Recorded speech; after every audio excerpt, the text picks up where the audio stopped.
नमस्कार। मैं राकेश वर्मा आप सभी का स्वागत करता हूं आपके अपने परिवार एसएन गुरुकुल पर।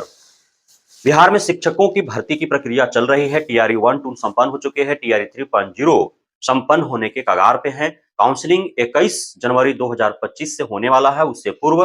कक्षा प्रथम से लेकर के 12वीं तक के लगभग चयनित शिक्षक शिक्षिकाओं का डिस्ट्रिक्ट अलॉट कर दिया गया है। लेकिन जिस प्रकार से टीआरई 1 और 2 पर सवाल उठते रहे हैं और आज भी उठ रहे हैं, उसी प्रकार टीआरई 3.0 के इस पूरे भर्ती प्रक्रिया पर भी सवाल उठना शुरू हो गया है। सवाल उठने के पीछे कई कारण हैं और सवाल उठाना लाजमी भी है। अभ्यर्थियों का जो मांग है टीआरई 3.0 को लेकर के वह जायज भी है। जब टीआरई 1 और 2 के दरमियान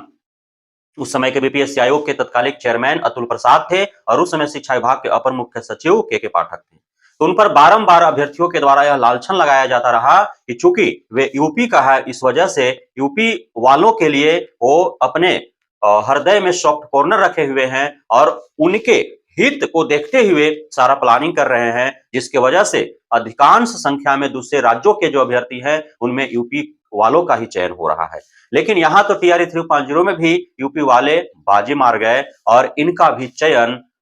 जितना आप सोचे नहीं थे उतनी बड़ी संख्या में हुई है। आखिर क्यों ऐसा हो रहा है कि सारे नियमों को ताक पर रख करके और सारे निर्देशों को तार तार करते हुए और दूसरे राज्य के अभ्यर्थियों को कैटेगरी में अर्थात आरक्षण कोटे में चयन कर लिया जा रहा है, जबकि सवाल बारंबार खड़े किए जा रहे हैं। बावजूद इसके बीपीएससी आयोग आरक्षण कोटे में दूसरे राज्य के अभ्यर्थियों को चयन करने से बाज नहीं आ रही। टीआरई 1-2 रद्द करने की मांग तो सोशल मीडिया पर प्रारंभ से चल ही रही है। हालांकि उम्मीद कम है कि कोई भी भर्ती इतना आसानी से रद्द हो जाए, लेकिन अनियमितताएं तो हो ही रही हैं। इसमें कोई दो मत नहीं है कि अनियमितताएं नहीं हो रही हैं। साथ ही जिस प्रकार से टीआरई 1 और 2 के दरमियान बीपीएससी आयोग ने गड़बड़ झाला किया है, उसको फिर दोहराते हुए टीआरई 3.0 में भी गड़बड़ झाला करने का प्रयास किया है, जिसका खुलासा आरटीआई के माध्यम से आरटीआई एक्टिविस्टों ने करवाया है और उनके द्वारा जो एलिगेशन लगाया गया है, साफ तौर पर यह साबित होता है कि टीआरई 3.0 भी टीआरई 1 और 2 के समकक्ष ही जाकर के खड़ा हो चुका है और इसमें भी टीआरई 1-2 के सापेक्ष ही गड़बड़ झाला बीपीएससी आयोग के माध्यम से किए गए हैं। यदि आप कैटेगरी में चले तो सबसे अत्यधिक जो गड़बड़ झाला हो रहा है वह है दिव्यांग कोटे में। दिव्यांग कोटे में 70%, 80%, 90% तक दूसरे राज्यों के अभ्यर्थियों का चयन किया जा रहा है, जबकि सामान्य प्रशासन विभाग बिहार के नीति एवं माननीय पटना हाई कोर्ट के निर्देश के अनुरूप कहीं से भी यह जायज नहीं है कि दूसरे राज्य के अभ्यर्थियों का चयन बिहार में किसी भी कोटे में हो, किसी भी आरक्षित कोटे में हो। यहां तक कि दूसरे राज्य के महिला अभ्यर्थियों का भी चयन अनारक्षित महिला में भी नहीं करना है, जैसा कि माननीय पटना हाईकोर्ट ने आदेश पारित किया है सामान्य प्रशासन विभाग का जो नीति है उसके अनुरूप। बावजूद इसके टीआरई 1 में भी यही देखने को मिला, टीआरई 2 में भी यही देखने को मिला और टीआरई 3.0 में भी यही देखने को मिल रहा है। कुछ कार्रवाइयां हुई भी, तमाम जिला के डीओ के द्वारा कार्रवाइयां की गई। दूसरे राज्य के वैसे शिक्षिकाएं जिनका चयन आरक्षित कोटे में हो गया था या फिर दूसरे राज्य के अभ्यर्थी जो आरक्षण का लाभ लेकर के बिहार में शिक्षक शिक्षिका बने थे, उनको निकालने का कार्रवाई किया गया, लेकिन वो भी कार्रवाई आंशिक तौर पर हुए। कहीं कहीं पूरे 38 जिला से अब तक जो है जितने चयन हुए हैं उतनों को नहीं निकाला गया है और जिनको निकाला भी गया उनके एवज में क्या सप्लीमेंट्री रिजल्ट जारी करके और उनके से जो उत्पन्न हुई रिक्तियां हैं उसमें सम्मिलित अभ्यर्थियों से भरा गया, नहीं भरा गया। तो यह आखिर क्या खेल है और किसके निर्देश पर यह खेल हो रहा है? क्या सरकार जानबूझ करके आयोग और विभाग से यह खेल खिलवा रही है ताकि रिक्तियां होती जाए और नई नई भर्तियां लाती जाए, खुद का पिप थपथपाती जाए और शोर मचाए कि हमने इतना बड़ी संख्या में इतने ही दिनों में एक से अधिक भर्तियां ला करके और बिहार में शिक्षकों को भरा, बिहार के सरकारी विद्यालयों के शिक्षा व्यवस्था को हमने सुदृढ़ किया, हमने गुणवान शिक्षकों को भरा, पर्याप्त संख्या में भरा। जबकि चाहे आप टीआरई 1 को देखें, टीआरई 2 को देखें या फिर टीआरई 3.0 का जो रिजल्ट घोषित हुआ इसे देखें, आप देखेंगे कि जितनी रिक्तियां दिखाई गई उसके एवज में 50% रिक्तियों से अधिक नहीं भर पाया है शिक्षा विभाग। इतनी बड़ी बड़ी रिक्तियां ला करके और एक गुब्बारा की भांति सपना दिखाने से क्या मतलब निकल जाता है, जब उस गुब्बारे में हवा ही है और पता है वह बैलून फूटेगा ही, और जब फूटेगा तो शून्य के समान हो जाएगा। वही हाल है इन भर्तियों का जो बिहार में बीपीएससी आयोग के माध्यम से शिक्षकों की भर्ती की जा रही है। गुब्बारे की भांति, बैलून की भांति दिखाया तो बड़ा जा रहा है, लेकिन जैसे जैसे समय बीतता जा रहा है वैसे वैसे गुब्बारे के हवा लीकेज होते जा रहे हैं। अंततः वह इतना सिकुड़ जा रहा है कि आधा भी नहीं शेष बच रहा है, और उसके उपरांत उस गुब्बारे में फिर हवा भी भरने नहीं दिया जा रहा है। अर्थात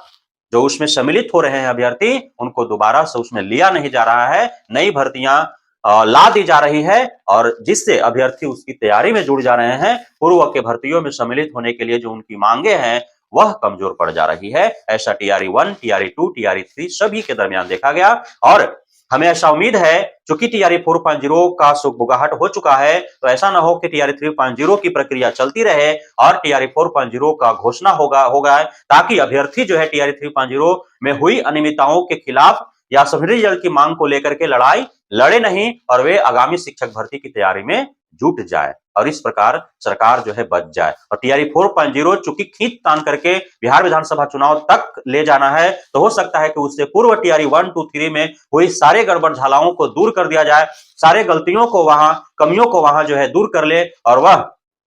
फर्स्ट मेरिट लिस्ट भी जारी कर दे, वेटिंग लिस्ट भी उसके साथ जारी कर दे, फिर सप्लीमेंट्री रिजल्ट भी जारी करे, और वह तमाम टीआरई 4.0 में सम्मिलित होने वाले शिक्षक अभ्यर्थियों से टीआरई 4.0 में जितनी रिक्तियां दिखाई जाए उन सारी रिक्तियों को भर लिया जाए। यह भी हो सकता है, लेकिन एक मांग यह भी तो है कि टीआरई 4.0 से पूर्व बीटेट भी हो और एस्टेट भी हो, ताकि पर्याप्त शिक्षक अभ्यर्थी मिल सके टीआरई 4.0 के लिए। और टीआरई 3.0 की भांति जो योग्य शिक्षक अभ्यर्थी न होने के कारण जो रिक्तियां हुई है वो पुनः उसमें दोहराया ना जाए, तो यह तभी संभव हो पाएगा कि टीआरई 4.0 के एक एक रिक्तियों को भरा जाए जब उससे पूर्व बीटेट और एस्टेट जैसी पात्रता परीक्षाएं आयोजित की जाए, तभी जाकर के टीआरई 4.0 में जो रिक्तियां दिखाई जाएगी उस एक एक रिक्तियों को भर पाएगा सरकार या विभाग या आयोग। अब जो है टीआरई 3.0 को लेकर के भी संशय बरकरार है, चूंकि जो अनियमितताएं की गई है, जो गड़बड़ियां हुई है, इससे यह साफ झलकता है कि कहीं न कहीं मंशा गलत रहा है अधिकारियों का, और बिहार के जो शिक्षक अभ्यर्थी हैं उनको बारंबार नुकसान पहुंचाने का, उनके भावनाओं को ठेस पहुंचाने का, उनको बेरोजगार ही रखने का एक बहुत बड़ा खेल और साजिश किया गया है उनके साथ। इसीलिए बिहार के लोग डोमिसाइल की मांग कर रहे हैं आगामी शिक्षक भर्ती में कि डोमिसाइल लागू किया जाए टीआरई 4.0 में। उसकी संभावनाएं अधिक है क्योंकि सर पे चुनाव है, 3 भर्तियों में दूसरे राज्य के अभ्यर्थियों को अवसर दिया गया, तो हो सकता है कि आगामी शिक्षक भर्ती में अधिकांशतः जो सीटें हैं वह बिहारियों के लिए रिजर्व कर दिया जाए, अधिक से अधिक बिहारी अभ्यर्थियों को उसे मौका दिया जाए। और हमारा यह बिहार या भारत पूर्व की सरकार की गलतियों को भूलने में माहिर है, वह तत्काल अपने ऊपर हुए जो राहत भरी कार्य है उसको याद रखते हुए, और जो नजदीकी चुनाव है उसके लेकर के जो है वो सकारात्मक हो जाती है, जिसको भली भांति यहाँ की सरकारें जानती है। और वही आपको देखने को मिलेगा अगले 6-8 माह बाद जो चुनाव होना है, 6-8 माह में पूर्व के 4.5 साल की गलतियों को भुनाने का सरकार प्रयास करेगी, और जनता भी सारे गलतियों को भूल करके और पुनः सरकार के द्वारा जो सकारात्मक कार्य किए जाएंगे इन आने वाले 6 माह में, उसको याद करते हुए आगामी जो आपका चुनाव होने वाला है उसमें अपना सकारात्मक पक्ष जो है वो रखते हुए आपको दिखेगी। यह होते आया है और यह होगा भी। तो अब टीआरई 3.0 का क्या होगा, जब तक अभ्यर्थी मजबूती से मांग नहीं रखेंगे, चूंकि इतनी बड़ी गलतियां हुई हैं। अब आरक्षण कोटे में जब दूसरे राज्यों के किसी भी अभ्यर्थी को नहीं लेना है, तो फिर दिव्यांगता कोटे का जो विभिन्न कोटा है, चाहे वह मुख से हो, चाहे वह आंख से हो, चाहे वह कान से हो, चाहे वह हाथ पैर से हो, हर प्रकार की कैटेगरी में जो है दूसरे राज्य के अभ्यर्थियों को बिहार के अभ्यर्थियों से अधिक चयन हुआ है। टीआरई 2 में तो जो अनारक्षित महिला है उसमें बिहार के अभ्यर्थियों से अत्यधिक दूसरे राज्य के महिला अभ्यर्थियों का चयन हो चुका था। हालांकि बाद में बहुतों को निकाला भी गया, बहुत अभी कार्यरत भी है। 100% कार्रवाई नहीं हो पाई है, और कार्रवाई अब हो भी कहां रही है। अभी 2-3 महीना से तो कहीं कुछ लेटर उटर निकल नहीं देखा गया कि यहाँ से इतने छटे, यहाँ से इतने हटे, ऐसा कुछ कार्रवाई तो हो नहीं रहा है। उधर जो है 3-4 महीना तक काफी कार्रवाई हुए थे, प्रत्येक दिन कोई ना कोई लेटर निकल जाता था कार्रवाई भरा, लेकिन अब तो कार्रवाई हो नहीं रहा है। सारे डीओ जो है वो अलग ही कार्य में संलग्न हो गए, तो कार्रवाई कौन करेगा? अब वो वैसे ही जो है अपना शिक्षक रूपी जो कार्य है वो कर रहे हैं, गलत तरीके से भी चयन हो गए हैं। वो जो अयोग्य हैं या फर्जी हैं, जो गलत नीति नियमों के तहत आ गए हैं, सभी जो है वो शिक्षक के रूप में कार्य कर रहे हैं बिहार में। उनको निकाला भी 100% लोगों को नहीं गया है। तो अब कब तक कार्रवाई होगी? अब एक तरफ टीआरई 1-2 से जो अयोग्य और फर्जी बहाल हो चुके थे, तो विभाग और आयोग के गलत नीतियों के कारण जो बहाल हो चुके थे उनको निकाला नहीं गया है, और दूसरे तरफ टीआरई 3.0 में भी अयोग्य, फर्जी व गलत नीतियों के अनुसार जो है अन्य लोगों को भर्ती कर लिया गया। तो आप कार्रवाई भी कर रहे हैं एक तरफ, और दूसरे तरफ अयोग्य, फर्जी और आप अपने गलत नीति के तहत जो है अभ्यर्थियों को बहाल भी कर रहे हैं। तो यह कैसा नीति नियम आपने तैयार कर रखा, और कैसा न्याय है यह बिहारियों के साथ? तो लाजिमी सी बात है सवाल उठना, और अभ्यर्थियों का सवाल उठाना सोशल मीडिया इन्फ्लुएंसर्स के द्वारा ट्विटर पर, फेसबुक पर, इंस्टा पर, यूट्यूब पर जो है टीआरई 3.0 एवं अन्य शिक्षक भर्तियों को लेकर के बारंबार अभ्यर्थियों की आवाजें बुलंद की जाती रही हैं। तो टीआरई 3.0 में भी जो अनियमितताएं बरती गई हैं, चाहे वह महिला कोटे में हो, चाहे वह दिव्यांग कोटे में हो, हर मुद्दे को मजबूती से उठाया जाएगा और मजबूर किया जाएगा शिक्षा विभाग, बीपीएससी आयोग को इस पर कड़ा कदम उठाने के लिए, ताकि जो है सप्लीमेंट्री रिजल्ट के जरिए जो है उत्पन्न हुई अन्य माध्यमों से रिक्तियां जो है उसको भरा जा सके, और अधिक से अधिक बिहार के लोगों को बिहार में शिक्षक बनने का अवसर प्रदान हो सके। बहुत बहुत धन्यवाद आप सभी साथियों का हमारे साथ जुड़े रहने के लिए, बने रहने के लिए, हमें इतना प्यार देने के लिए, हमें भरोसा बनाए रखने के लिए।